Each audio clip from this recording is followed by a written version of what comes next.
আমাদের আজকের গল্প মাসুদ রানা সিরিজের রক্ত পিপাসা তৃতীয় খণ্ড। লিখেছেন লেখক কাজী আনোয়ার হোসেন। প্রথম প্রকাশ 1995 সাল। পার্ট 3।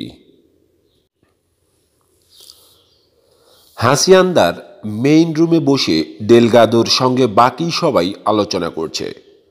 টমাস ডাব বলল, প্রতিপক্ষরা যে বোকা তাতে কোনো সন্দেহ নেই।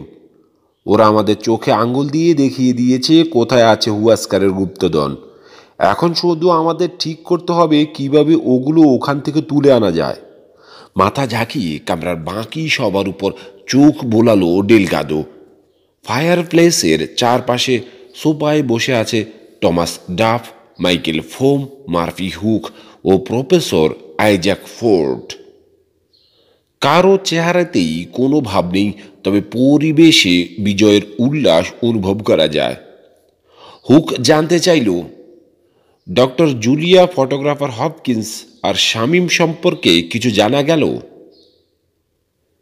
সীমান্তের ওপারে আমার কন্ট্যাক্টের সঙ্গে কথা বলে বুঝেছি, ফেরিতে আপনাকে মাসুদ রানা সত্যি কথাই বলেছিল। ওদের তিনজনকে ক্যালিক্সিকোর কাস্টমস অফিসে নামিয়ে দিয়ে আসে সে, জবাব দিল ডেলগাদো। ফোর্ড বলল, তার মানে ফেরিতে ফাঁদ পাতা হতে পারে। মাসুদ রানা তা আগেই আজ করতে পেরেছিল। ফেরিতে একা ফিরতে দেখেই বোঝা গেছে সেটা। ডেলগাদোর দিকে কঠোর দৃষ্টিতে তাকালো হুক। হাতে পেয়েও তাকে তুমি ধরতে পারোনি। শুধু তাকে নয়, ক্রুদেরও তুমি পালাতে দিয়েছ, বলল ফোম। আমি নিশ্চয়তা দিয়ে বলছি, রানা পালাতে পারিনি। ফেরির চারপাশে গ্রেনেড ফাটিয়ে আমরা তাকে মেরে ফেলেছি। আর ক্রুদের প্রসঙ্গে আমি বলতে চাই, মেক্সিকান পুলিশ অফিসাররা আপনাদের টাকা খেয়েছে। ওরা দেখবে লোকগুলো যেন মুখ খুলতে না পারে। তা না হয় হলো, ফোম বলল। তবু পরিস্থিতি ভালো মনে হচ্ছে না। Masud Rana, George Radcliffe, miss Julia, mister Hopkins, চারজন মানুষ নিখোঁজ। ফেডারেল এজেন্টরা মৌমাছির মতো দলে দলে ছুটে আসবে। মাথা নাড়ল ডাব। এখানে তাদের আইনগত কোনো কর্তৃত্ব নেই। স্থানীয় কর্তৃপক্ষ আমাদের বন্ধু, ওদেরকে ঢুকতেই দেবে না। ডেলগাদোর দিকে চোখ গরম করে তাকালো হুক। তুমি বলছো রানা মারা গেছে, তাহলে তার লাশ কই? পাল্টা চোখ গরম করে তাকালো ডেলগাদো। রানা এই মুহূর্তে মাছের খোরাক হিসেবে ওদের ডাইনিং টেবিলে। আমার কথা ভরসা রাখুন। লাশ না দেখা পর্যন্ত আমি নিশ্চিত হতে পারি না। ফোম বলল, তুমি তো ফেরি বোটটাও ডোবাতে ব্যর্থ হয়েছ। শিক্ষক খুলে দেওয়ার আগে তোমার উচিত ছিল ওটাকে গভীর সাগরে সরিয়ে নেওয়া। আরও ভালো হতো ওটায় আগুন ধরিয়ে দিলে, বলল ডাফ। নুমার ডেপুটি ডিরেক্টর রেডক্লিফ আর কংগ্রেস সদস্য মিস লারিলি পুড়ে মরলে আমি খুশি হতাম। হুক বলল, সে ব্যবস্থা করা হচ্ছে। পুলিশ কমান্ড্যান্ট হোসে মেনান্দেজ তদন্ত করার পর রিপোর্ট দেবেন। মর্মান্তিক এক দুর্ঘটনায় মিস লরেলি আর মিস্টার রেডক্লিফ সহ ফেরিবোট ধ্বংস হয়ে গেছে। ঢাব বলল, তাতে সমস্যার সমাধান হবে না। আমেরিকান ল এনফোর্সমেন্ট অফিসাররা লোকাল ইনভেস্টিগেশনে সন্তুষ্ট হবে না, বিশেষ করে মাসুদ রানা যদি বেঁচে থাকে। এত করে বলছি সে বেঁচে নেই। প্রথমে ডেলগাদো, তারপর ফোমের দিকে তাকালো ডাব। ধারণার উপর ভরসা করে আমরা জুয়া খেলতে পারি না। আমেরিকান আর মেক্সিকান সরকার যদি জয়েন্ট ইনভেস্টিগেশন করে, শুরু করতে চায়, মেনান্দেজ খুব বেশি হলে 2-4 দিন তা ঠেকিয়ে রাখতে পারবে। মাথা ঝাঁকালো হুক। গুপ্তধন নিয়ে লাপাত্তা হওয়ার জন্য 2-4 দিনই যথেষ্ট। মাসুদ রানা যদি বেঁচেও থাকে, আপনাদের বিরুদ্ধে সে কোনো প্রমাণ হাজির করতে পারবে না, বললেন ফোর্ড। কে বিশ্বাস করবে আর্ট ডিলার পরিবার হিসেবে সবাই যাদেরকে সম্মান করে তারা একজন কংগ্রেস সদস্য ও নুমার ডেপুটি ডিরেক্টরকে নির্যাতন করে মেরে ফেলেছে? আপনারা বরং মেনান্দেজকে বলুন তিনি যেন মাসুদ রানার বিরুদ্ধে অভিযোগ দায়ের করেন। গুপ্তধন নিজে দখল করার লোভে এইসব অপরাধ সেই করেছে। আইডিয়াটা মন্দ নয়, বলল ডাব। শুধু পুলিশ ডিপার্টমেন্টে নয়, সামরিক বাহিনীতেও আমাদের প্রভাবশালী বন্ধু আছে। মাসুদ রানাকে মেক্সিকোয় দেখা গেলে গ্রেপ্তার করা কোনো সমস্যা হবে না। বেশ, যা ভালো বোঝো করো, বলল হুক। আর ওদের কি হবে? আমাদের হাতে যারা বন্দি, আমরা কি ওদেরকে এখনই খতম করব? পাহাড়ের নিচে গুহার ভেতর যে নদী আছে ওটায় ফেলে দিলে কেমন হয়, জানতে চাইল ডেলগাদো। লাশগুলো একসময় গালফে যাবে, মাছের ঠোকর খাওয়ায় চিনতে একটু কষ্ট হবে, তবে সবাই জানবে ডুবে মারা গেছে। দারুণ আইডিয়া, খুশি হলো ডাব। কারো কোনো আপত্তি আছে? কেউ আপত্তি করল না, শুধু প্রফেসর পোর্টের চেহারা কেমন যেন শুকিয়ে গেল। কমান্ডেন্ট মেনান্দেজের সঙ্গে যোগাযোগ করছি আমি, বলল হুক। কি করতে হবে তাকে সব বুঝিয়ে দিচ্ছি। ঠিক হলো, আমেরিকান ইনভেস্টিগেটরদেরকে ফাঁকি দেওয়ার জন্য স্মোক স্কিনের আয়োজন করবে হুক। দলের বাকি সবাই কাল সকালে গুপ্তধন তুলে আনতে যাবে। হাসিয়ান্দার একজন চাকর ভেতরে ঢুকলো, হাতে পোর্টেবল টেলিফোন। রিসিভার তুলে ডাব শুধু শুনল, যোগাযোগ কেটে দিয়ে হাসল সে। ভাই, মনে হচ্ছে কোনো সুখবর, জিজ্ঞেস করলো ফোম। ফেডারেল এজেন্টরা আবার আমাদের ওয়্যারহাউস ফ্যাসিলিটিতে হানা দিয়েছে। বলছেন এটা দুঃসংবাদ নয়? প্রফেসর ফোর্ট হতবম্ব। প্রায় নিয়মিত ঘটছে, বলল ডাব। বরাবরের মতো এবারও খালি হাতে ফিরে যেতে হয়েছে ওদেরকে। এরপর সবাইকে হুইস্কি পরিবেশন করা হলো। মনে মনে প্রত্যেকে উত্তেজনা বোধ করছে, হুয়াস্কারের গুপ্তধনে কালই ওদের হাতে পড়বে। একা শুধু মারপি হুককে একটু অন্য মনস্ক দেখালো। রানার কথা মনে পড়ে যাচ্ছে তার। ফেরিতে তাকে সে কি বলল, এটা একটা ফাঁদ বন্ধু।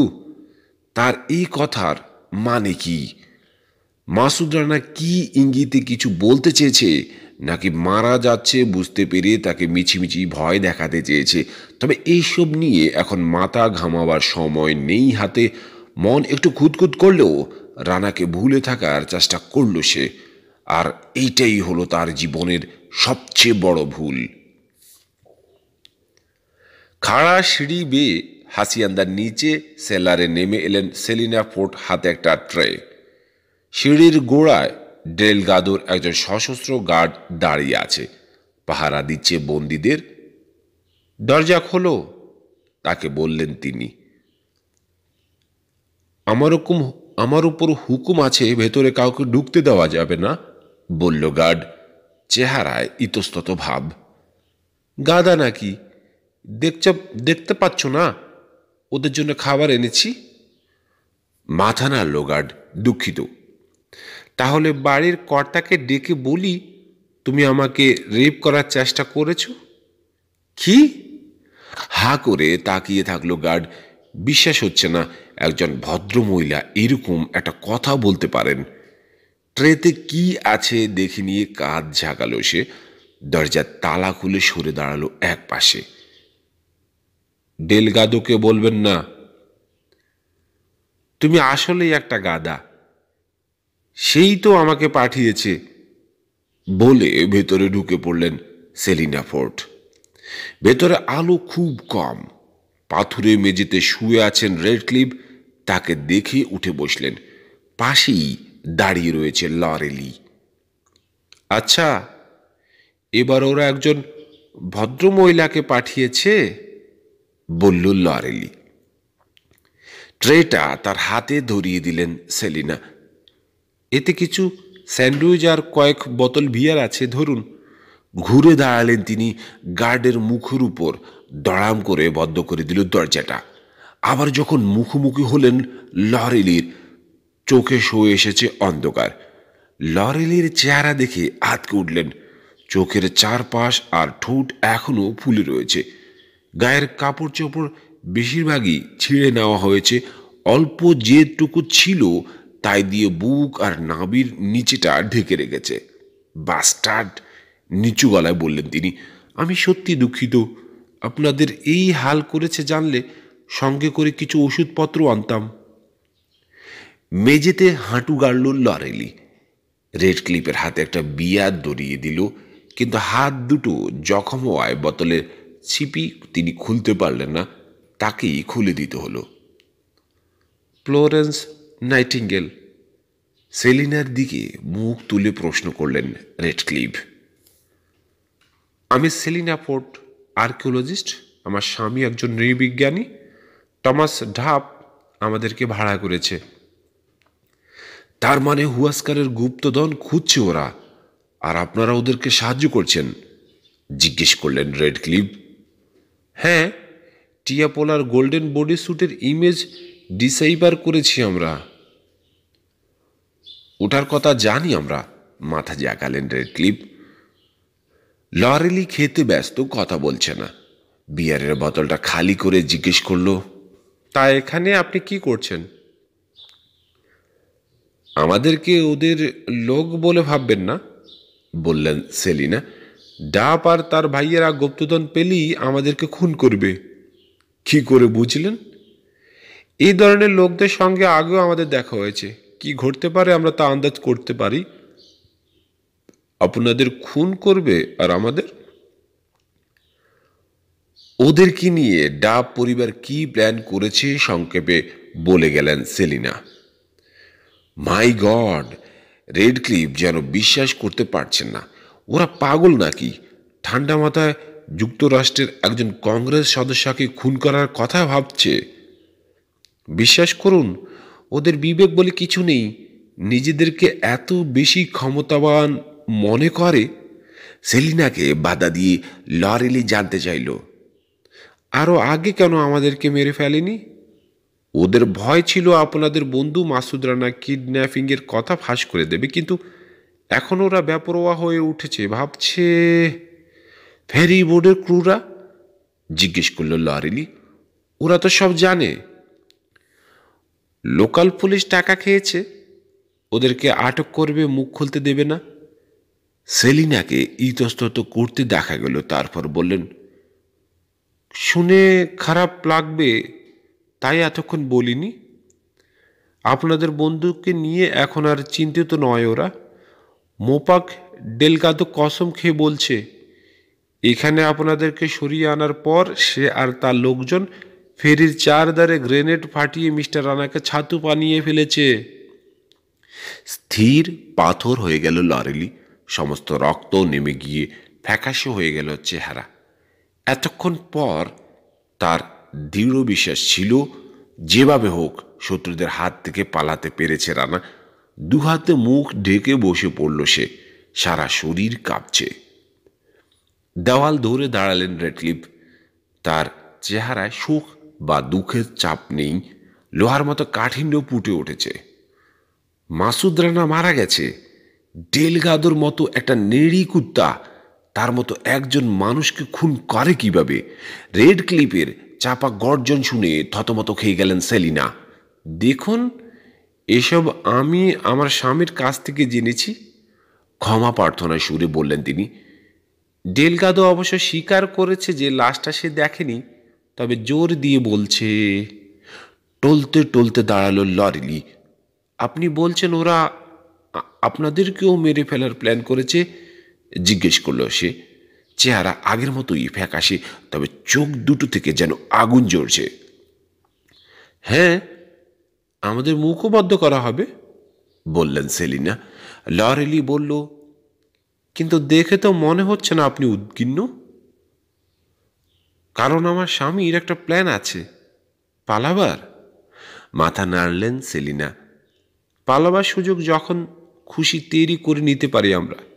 আমরা প্ল্যান করেছি হুয়াস্কারের গুপ্তধনের উপর ভাগ বসাবো। রেড ক্লিপের চোখে অবিশ্বাস। বললেন, আপনারা কি সত্যি বিজ্ঞানী? লরেলির সঙ্গে চোখাচোখি হলো তার। চোখ ইশারায় কি যেন একটা চেপে যেতে বলল সে। একটা তথ্য দেই, তাহলে আমাদেরকে বুঝতে অসুবিধা হবে, বললেন সেলিনা। ফরেন অ্যাক্টিভিটিজ কাউন্সিলের হয়ে একটা অ্যাসাইনমেন্টে কাজ করার সময় পরস্পরের প্রেমে পড়ি আমরা। ফরেন অ্যাক্টিভিটিজ আগে কখনো শুনিনি, বললেন রেডক্লিফ। আমি শুনেছি, বলল লরেলি। এফএসসি হোয়াইট হাউস থেকে পরিচালিত গোপন একটা অর্গানাইজেশন। ওটার অস্তিত্ব সম্পর্কে কংগ্রেসও কোনো নিরেট প্রমাণ সংগ্রহ করতে পারেনি। ওটার কাজ কি? বন্ধু নয় এমন সব রাষ্ট্রের ইন্টেলিজেন্সের ক্ষতি করার জন্য এই অর্গানাইজেশন থেকে এজেন্ট পাঠানো হয়। গোটা বিষয়টা একা প্রেসিডেন্ট নিয়ন্ত্রণ করেন, জবাব দিলেন সেলিনা। লারিলি বলল, সংক্ষেপে প্রেসিডেন্টের ভাড়া করা খুনি আপনারা বিজ্ঞানী হিসেবে কাবার নিয়ে আছেন। খুনি স্বীকার করতে আপত্তি নেই, বললেন সেলিনা। তবে একটু ভুল হলো। আমরা চাকরি থেকে অবসর নিয়েছি। কাবার বলুন আর যাই বলুন, সত্যি আমরা বিজ্ঞানী। একটা আন্তর্জাতিক ইনভেস্টিগেশন এজেন্সিকে মাঝে মধ্যে তথ্য সরবরাহ করি, নামটা বলা যাবে না। ওরা আমাদেরকে এজেন্সির সদস্য হবার প্রস্তাব দিয়েছে, তবে এখনও আমরা সিদ্ধান্ত নিইনি।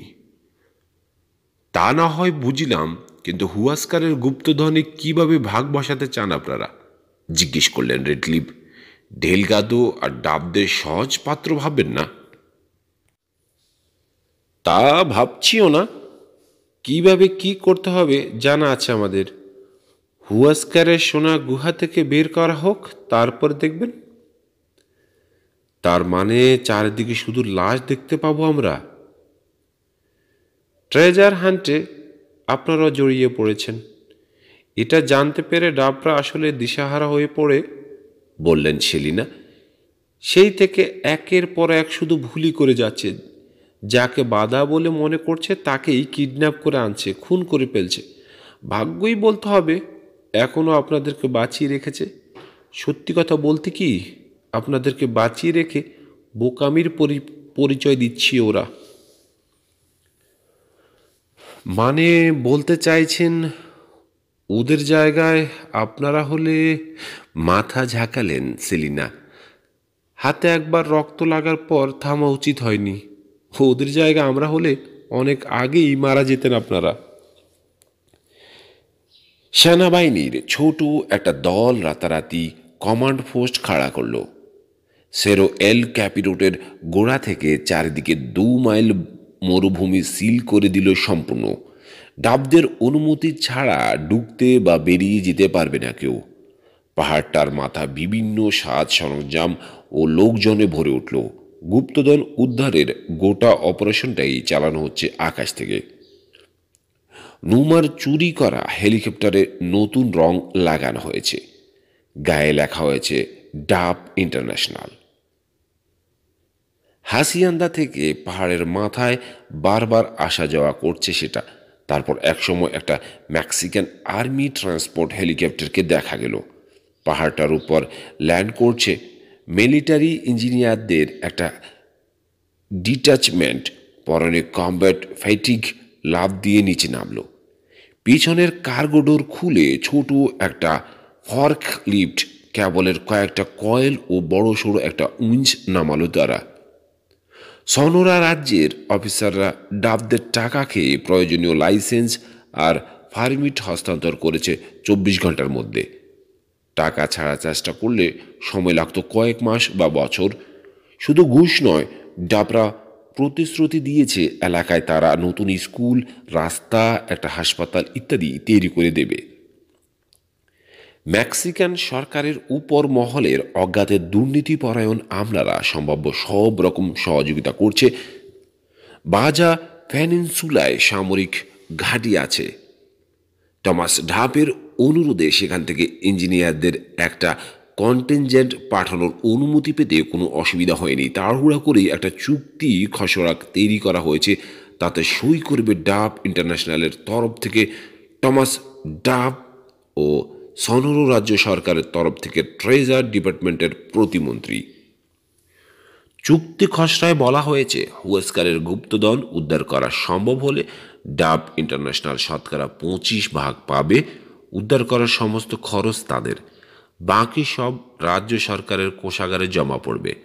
বলাই বাহুল্য, চুক্তির শর্ত পূরণ করার কোনো ইচ্ছে ডাবদের নেই। হুয়াস্কারের গুপ্তধনে তারা কাউকে ভাগ বসাতে দেবে না। গোল্ডেন চেইন সহ গুপ্তধনের বেশিরভাগ পাহাড়ের মাথায় তুলে আনার পর রাতের অন্ধকারে সব পাঠিয়ে দেওয়া হবে অ্যারিজোনা সীমান্তের খানিক দক্ষিণে। ওদিকে নির্জন অল্টার মরুভূমিতে একটা মিলিটারি এয়ার স্ট্রিপ আছে। ওখানে পৌঁছানোর পর সব একটা কমার্শিয়াল জেট ট্রান্সপোর্টে তোলা হবে। প্লেনটার গায়ে ইতিমধ্যেই বিখ্যাত এক এয়ারলাইন কোম্পানির নাম লেখা রয়েছে। ওখান থেকে ডাবদের গোপন ডিস্ট্রিবিউশন ফ্যাসিলিটিতে রওনা হবে জেট, সেটা মরক্কোর উত্তর উপকূলে। দিনের আলো ফোটার সঙ্গে সঙ্গে হাসিয়ান্দা থেকে সবাইকে তুলে আনা হলো পাহাড়ের মাথায়। কারও কোনো ব্যক্তিগত জিনিস ফেলে আসা হয়নি, শুধু টমাস ডাবের প্রাইভেট জেট লাইনারটা এয়ার স্ট্রিপে রয়ে গেছে, সেটাও মুহূর্তের নোটিসে টেক অফ করার জন্য তৈরি। পরে আরও একটু বেলা হতে লরেলি ও রেড ক্লিপকেও মুক্ত করে পাঠিয়ে দেওয়া হয়েছে পাহাড়ের মাথায়। বন্দীদের সঙ্গে কোনো রকম যোগাযোগ করতে নিষেধ করে দিয়েছে হুক। তা সত্ত্বেও ওদেরকে প্রাথমিক চিকিৎসা দিয়েছেন, সেলিনা খাইয়েছেনও। পাহাড়ের খাড়া ডাল বেয়ে ওরা কেউ পালাতে পারবে না জেনে কেউ তাদেরকে পাহারা দিচ্ছে না, নিজেদের ইচ্ছে মতো এদিক সেদিক ঘুরে বেড়াতে পারছে। পাহাড়ের ভেতর ঢোকার সরু ফাঁকটা খুঁজে বের করে ফেলল ফোম। দেরি না করে সামরিক বাহিনীর দক্ষ লোকদের লাগিয়ে দিল ওটাকে বড় করার কাজে। নিজে সে পেছনে থেকে গেল। ডাব আর হুক একদল ইঞ্জিনিয়ারকে নিয়ে প্যাসেজ ধরে এগুলো, সঙ্গে থাকলেন ফোর্ট দম্পতি। ওদের সঙ্গে পোর্টেবল ফ্লোরোসেন্ট লাইট রয়েছে। দ্বিতীয় পিশাচটার কাছে পৌঁছল দলটা। আলতো আদরে ওটা চোখ স্পর্শ করলেন সেলিনা, ঠিক যেভাবে জুলিয়া ছুঁয়েছিল। রুদ্ধশ্বাসে বললেন, অপূর্ব শিল্পকর্ম, এর বুঝি কোনো তুলনা হয় না? সম্পূর্ণ অক্ষত মন্তব্য করলেন ফোর্ড। কিন্তু ভেঙে ফেলতে হবে, নির্লিপ্ত ভঙ্গিতে বলল হুক। মানে কি বললেন? ওটাকে সরানো সম্ভব নয়, দেখতে পাচ্ছেন না? কুৎসিত দানবটার টানেলের বেশিরভাগ দখল করে রেখেছে। পাশ দিয়ে, উপর দিয়ে বা পায়ের ফাঁক দিয়ে চেইনটা টেনে আনা সম্ভব নয়। হা হয়ে গেলেন ফোর্ড, বিশ্বাস করতে পারছেন না। এটা অমূল্য, ভেঙে ফেলেন কি করে?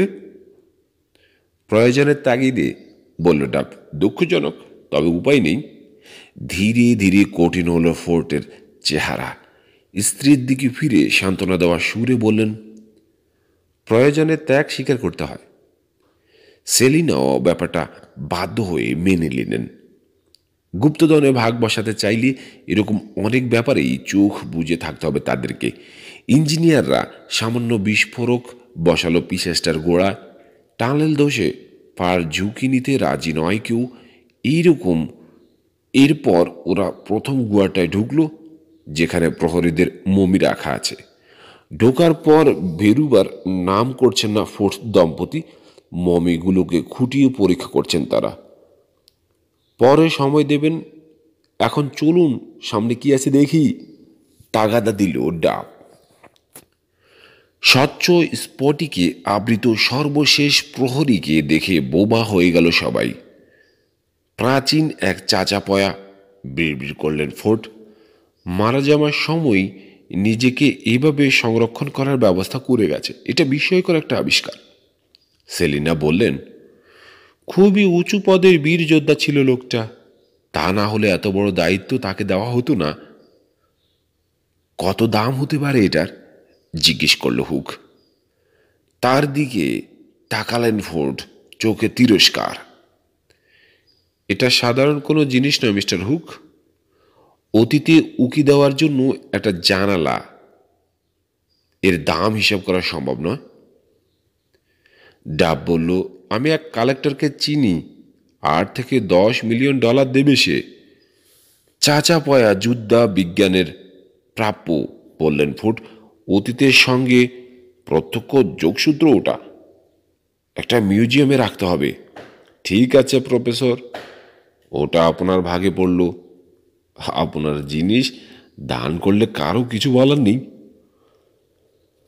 ফোর্টের অন্তরে দ্বন্দ্ব দেখা দিল, তার ছাপ পড়ল চেহারাতেও। একজন বিজ্ঞানী হিসেবে তার একটা আদর্শ আছে বই কি, সেই আদর্শের সঙ্গে তার লোভের সংঘর্ষ বেঁধে গেছে। হুয়াস্কারের গুপ্তধন, ধন সম্পদের চেয়ে বড় কিছু, এরকম একটা উপলব্ধি হলো তার। নিজেকে তার নোংরা আর পাপী মনে হলো। তারপর তিনি লোভ সংবরণ করার শক্তি পেলেন। স্ত্রীর হাতটা ধরে চাপ দিল মৃদু, বললেন, ঠিক আছে, তাই হবে। হেসে উঠল ডাফ। ভেরি গুড, চলুন দেখা যাক সামনে কি আছে। কয়েক মিনিট পর কাঁধে কাঁধ ঠেকিয়ে এক লাইনে পাতাল নদীর কিনারায় দাঁড়িয়ে থাকতে দেখা গেল সবাইকে। থরে থরে সাজানো সোনার পাহাড় যেন জাদু করে ফেলেছে। ফ্লোরোসেন্ট ল্যাম্পের আলো পড়ায় পাহাড়টা থেকে প্রতিফলিত হচ্ছে সোনালি রশ্মি। সবাই শুধু গুপ্তধনই দেখতে পাচ্ছে, খরস্রোতা নদীটার যেন কোনো তাৎপর্যই নেই। কল্পনাতীত, ফিসফিস করল ডাব। একসঙ্গে এত সোনা আগে কখনো দেখিনি আমি। সর্বকালের সর্বশ্রেষ্ঠ গুপ্তধন, মন্তব্য করলেন ফোর্ড। স্বামীর একটা বাহু শক্ত করে আঁকড়ে ধরলেন সেলিনা। ওগো, আমার মাথা ঘুরছে। মুগ্ধ বিস্ময়ের ভাবটা সবার আগেই কাটিয়ে উঠল হুক। শালারা বেজন্মা ছিল, অভিযোগ ও ক্ষোভ প্রকাশ করল সে। এমন একটা দ্বীপের উপর গুপ্তধন রেখে গেছে, ওটার চারপাশে তীব্র স্রোত, উদ্ধার করতে 12টা বেজে যাবে।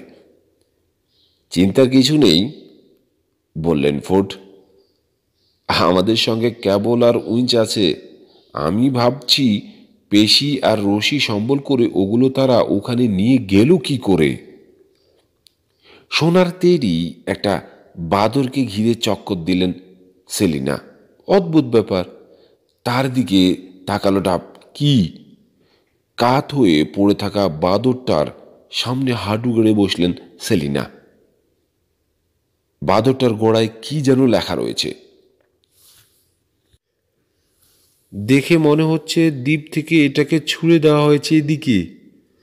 নদীর কিনারায় কিছু দাগ দেখা যাচ্ছে, যেন বালি আর ক্যালসিয়াম ক্রিস্টালের উপর দিয়ে টেনে আনা হয়েছে বাদরটাকে। আরে তাই তো, ফোর্ট বলল। লেখাগুলো পড়া যায়। একজন ইঞ্জিনিয়ার বাদরটার দিকে আলো ফেলল। সেলিনা লেখাগুলোর দিকে ঝুঁকে পড়ল। আরে, এই যে দেখছি ইংরেজি। কি লেখা রয়েছে পড়েন তো। সেলিনা পড়তে শুরু করলেন। সলপেমা চাকো সদস্যদের স্বাগতম। চুরি করা বা চুরি করা বস্তু সংগ্রহ ছাড়া জীবনে আর যদি কোনো উদ্দেশ্য না থাকে, তাহলে আপনারা ঠিক জায়গাতেই পৌঁছেছেন। ছোট একটা পরামর্শ, শুধু যেগুলো ভোগ করতে পারবেন সেগুলো নিন। Doctor Julia, Sam Hopkins, Shamim Ahmed ও মাসুদ রানা। কয়েক মুহূর্ত কারো মুখে কথা নেই। তারপর খেকে উঠল ডাব। কি ঘটছে এখানে হুক? এই নোংরা রসিকতার মানে কি? হুকের চেহারায় অনেকগুলো ভাঁজ পড়ল। মাসুদ রানা ভাব দেখিয়েছিল ওদের উপর আমরা নজর রাখছি, তা ওরা জানে। আমরা ওদের ফাঁদে ধরা পড়ছি, এই কথাও বলেছিল। অনিচ্ছা সত্ত্বেও স্বীকার করলো সে। তবে ওরা যে পাহাড়ের ভেতর ঢুকে গুপ্তধন দেখে গেছে তা বলেনি। যেচে পড়ে এত সব তথ্য জানালো কেন? এর পেছনে নিশ্চয়ই কোনো রহস্য আছে। কাঁধ ঝাঁকালো হুক। কিছুই এসে যায় না। সে বেঁচে থাকলে তো। স্বামীর দিকে তাকালেন সেলিনা। মিস জুলিয়াকে আমি চিনি। সান অ্যান্টনিওর একটা কনফারেন্সে একবার পরিচয় হয়েছিল। হ্যাঁ, তার কাজ সম্পর্কে আমি জানি। ডাফের দিকে তাকালেন ফোর্ড। আপনি আমাদেরকে বলেছিলেন কংগ্রেস সদস্যা মিস লরেলি আর নুমা ট্রেজার খুঁজছে। এর সঙ্গে যে প্রফেশনাল আর্কিওলজিস্টরাও জড়িত সে কথা বলেননি। তাতে কিছু আসে যায়?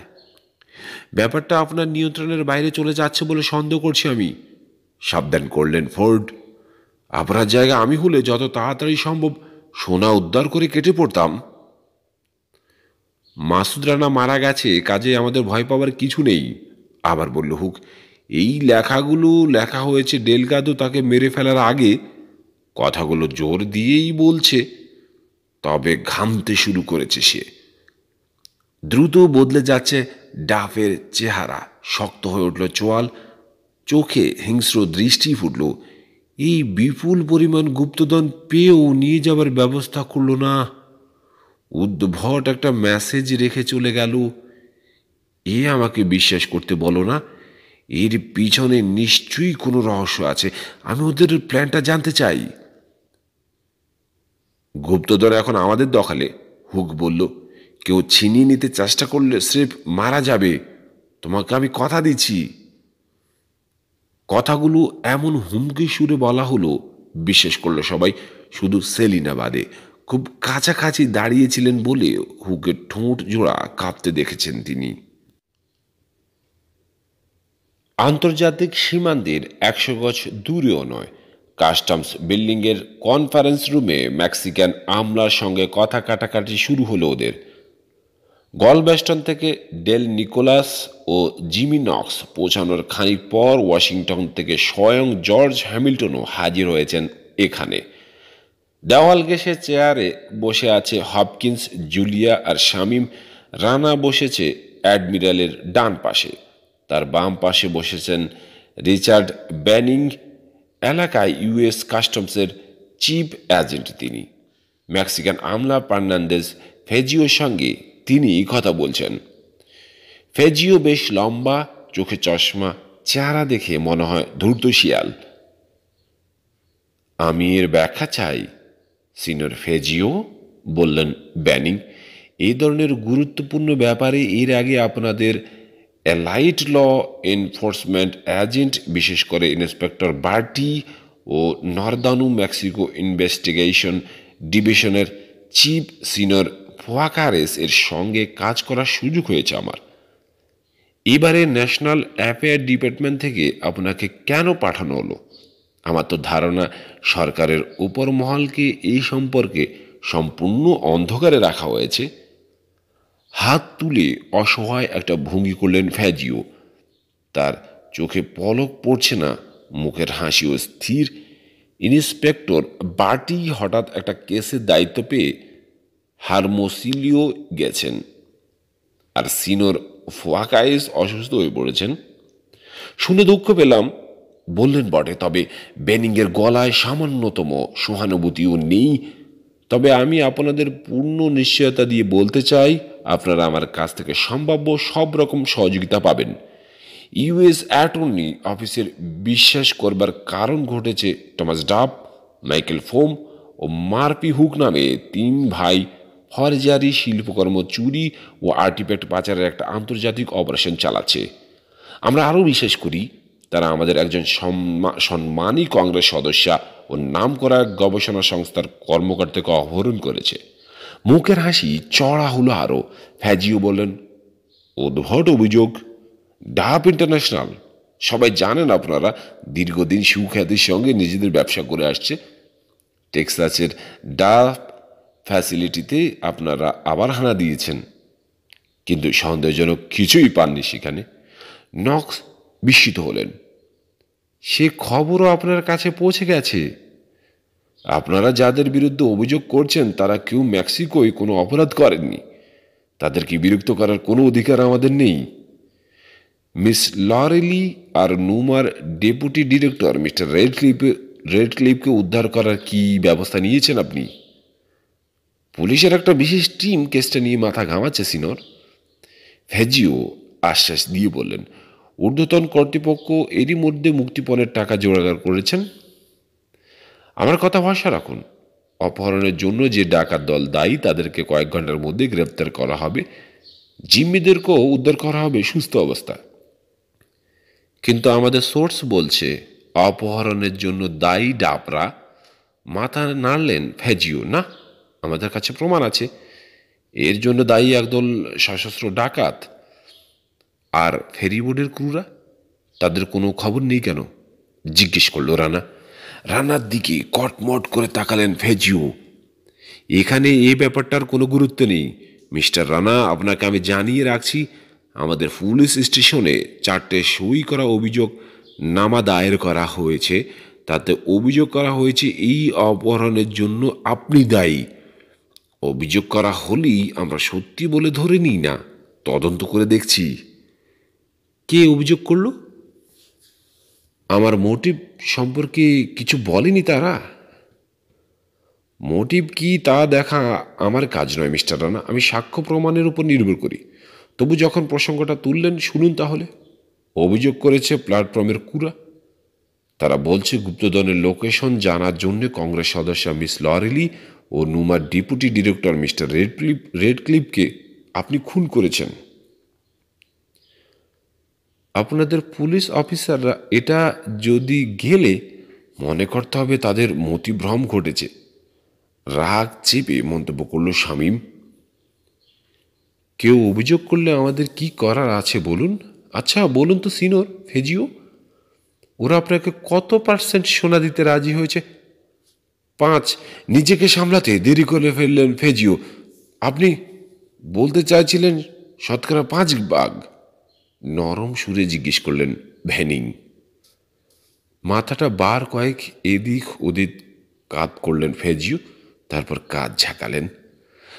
না, সে ধরনের কিছু আমি বলতে চাইনি। দেখা যাচ্ছে গভীর একটা ষড়যন্ত্র চলছে, অথচ আপনার বস বা বসেরা সেদিক থেকে চোখ ফিরিয়ে আছেন, বললেন অ্যাডমিরাল হ্যামিল্টন। কোথাও কোনো ষড়যন্ত্র চলছে না অ্যাডমিরাল। সনোরান রাজ্য সরকার ডাব ইন্টারন্যাশনালের সঙ্গে একটা চুক্তি করতে যাচ্ছে, হুয়াস্কারের গুপ্তধন যাতে মেক্সিকোর মাটিতেই রেখে দেওয়া সম্ভব হয়। হুয়াস্কারের গুপ্তধন তো ফেরুর, বাধা দিয়ে বলল জুলিয়া। ডিসেন্সি বললে একটা কথা আছে। মেক্সিকো সরকার উচিত ছিল ফেরুবিয়ানদের ডেকে ভাগ নিতে অনুরোধ করা। পারস্পরিক বিষয়ে রাষ্ট্রগুলো এভাবে কাজ করে না ডক্টর জুলিয়া। তাছাড়া হুয়াস্কারের গুপ্তধন সম্পর্কে অনেক বাড়িয়ে বলা হচ্ছে।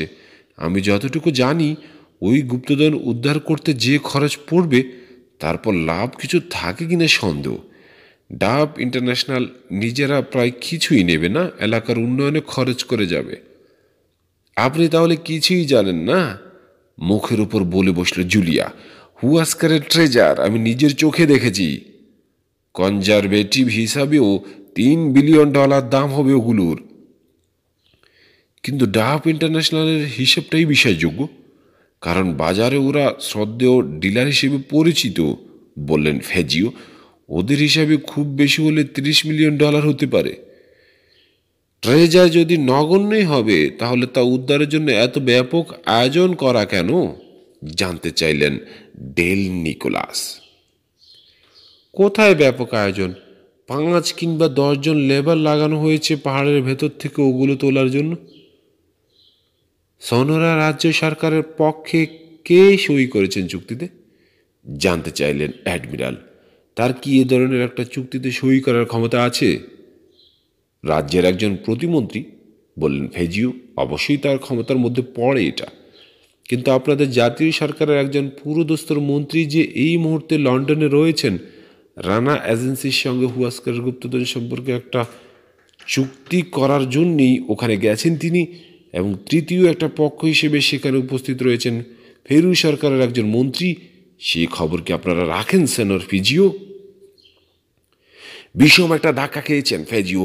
এমন দৃষ্টিতে তাকিয়ে থাকলেন অ্যাডমিরালের দিকে যেন তার কথা তিনি বিশ্বাস করতে পারছেন না। অ্যাডমিরাল আবার বললেন, কাল সকালে আপনাদের প্রেসিডেন্টের সঙ্গে মিটিং আছে আমার। তাকে আমি সমস্ত ব্যাপারই জানাবো। বলবো আপনাদের সিকিউরিটি ফোর্স কংগ্রেস সদস্য মিস লরেলিকে টর্চার করছে যুক্তরাষ্ট্রের গোপন রাষ্ট্রীয় তথ্য আদায় করার জন্য। কি বলছেন? এরকম একটা নির্জলা মিথ্যা অভিযোগ আপনি করতে পারেন না। অ্যাডমিরাল এই ধরনের কৌশলে অভ্যস্ত, বলল রানা। ঠিট for tat. কি ভাবেন নিজেকে? একা আপনি শুধু দিনকে রাত করতে পারেন।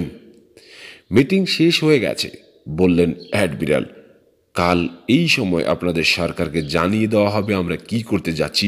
শুধু একটা কথা বলি, যুক্তরাষ্ট্রের একজন আইন প্রণেতাকে কোনো রাষ্ট্র যদি আটক রেখে টর্চার করে, নুমার ডিরেক্টর হিসেবে যুক্তরাষ্ট্রের স্পেশাল ফোর্সকে ডাকার ক্ষমতা আমার আছে। কাঁপতে শুরু করলেন ফেজিও। আমি অসুস্থ বোধ করছি, বিড়বিড় করলেন তিনি। মনে হলো নাগের ডগা থেকে চশমাটা পড়ে যাবে। বুঝতে পারছি না, সামান্য একটা ব্যাপারে স্পেশাল ফোর্সকে ডাকার প্রশ্ন কেন উঠবে? চুপ করুন, ধমক দিলেন অ্যাডমিরাল। মিস লরিলি আর মিস্টার রেডক্লিফকে 24 ঘন্টার মধ্যে ফেরত চাই আমি, বহাল তবিয়তে। 1 মিনিটও যদি দেরি হয়, বহু লোক হতাহত হবে। কাঁপতে কাঁপতেই কনফারেন্স রুম ত্যাগ করলেন ফেজিও। তিনি চলে যেতেই ডেল নিকোলাস জিমি নক্সকে বললেন, আর যাই হোক, আমরা যে ডাবদের ইল্লিগ্যাল স্টোরেজ ফ্যাসিলিটি আবিষ্কার করেছি তা এখনও কেউ জানে না। ব্যাপারটা আরও 2 দিন গোপন থাকা দরকার। চুরি করা জিনিসের তালিকা তৈরি করেছেন? জিজ্ঞাসা করল রানা। সংখ্যা এত বেশি, তালিকা তৈরি করতে কয়েক সপ্তাহ লেগে যাবে। কোনো প্রতিমা দেখেছেন ওখানে? জিজ্ঞেস করল Rana. South western Indian religious idol, cotton wood কেটে তৈরি করা? মাথা নাড়লেন নক্স। না, তেমন কিছু চোখে পড়েনি। যদি পান প্লিজ জানাবেন আমাকে। আমার এক ইন্ডিয়ান বন্ধু ওগুলো ফেরত পেলে খুশি হবে। মাথা ঝাঁকিয়ে অ্যাডমিরালের দিকে ফিরলেন নক্স। কি বুঝলেন অ্যাডমিরাল? হাতে চাঁদ ধরিয়ে দেওয়ার প্রতিশ্রুতি দিয়েছে ডাবরা। আমার মনে হচ্ছে ওদেরকে গ্রেপ্তার করা হলে সনোরা রাজ্যের লোকজন জেলের তাঙালা ভেঙে বের করে আনবে। লরেলি বা মিস্টার রেডক্লিফকে ছাড়লে বিপদ আছে ওদের, বলল রানা চিন্তিত। কথাটা বলতে খারাপ লাগছে, মৃদু কণ্ঠে বললেন নিকোলাস। ওরা হয়তো এরই মধ্যে মারা গেছেন। মাথা নাড়ল রানা। তা আমি বিশ্বাস করব না। কনফারেন্স রুমের মেঝেতে পায়চারি শুরু করলো অ্যাডমিরাল। এমনকি প্রেসিডেন্ট যদি গোপন ফোর্স পাঠাবার অনুমতি দেন, মিস লরিলি ও মিস্টার রেডক্লিফকে কোথায় পাওয়া যাবে আমরা জানি না। শামীম বলল, আমার ধারণা ওদেরকে ওই পাহাড়ে আটকে রেখেছে ডাবরা।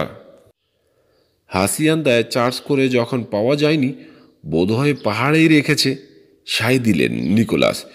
দীর্ঘশ্বাস ফেলে জানালা দিয়ে বাইরে সীমান্তের ওপারে তাকালেন নক্স। মেক্সিকোর মাটিতে FBI হানা দিতে পারে না, কাস্টমসও পারে না, বললেন নিকোলাস। ফেডারেল এজেন্টদের দিকে তাকাল রানা। আপনারা পারেন না, তবু নুমা পারে। সবাই ওরা রানার দিকে তাকালেন। অ্যাডমিরাল জানতে চাইলেন, কি বলতে চাইছো রানা? নুমার পক্ষ থেকে আমরা মেক্সিকোয় ঢুকে ওদের দুজনকে উদ্ধার করতে পারি। সীমান্ত পেরোনো কোনো সমস্যা নয়, বললেন নিকোলাস, কিন্তু ডাবদের পক্ষে রয়েছে সনোরান পুলিশ ও মিলিটারি।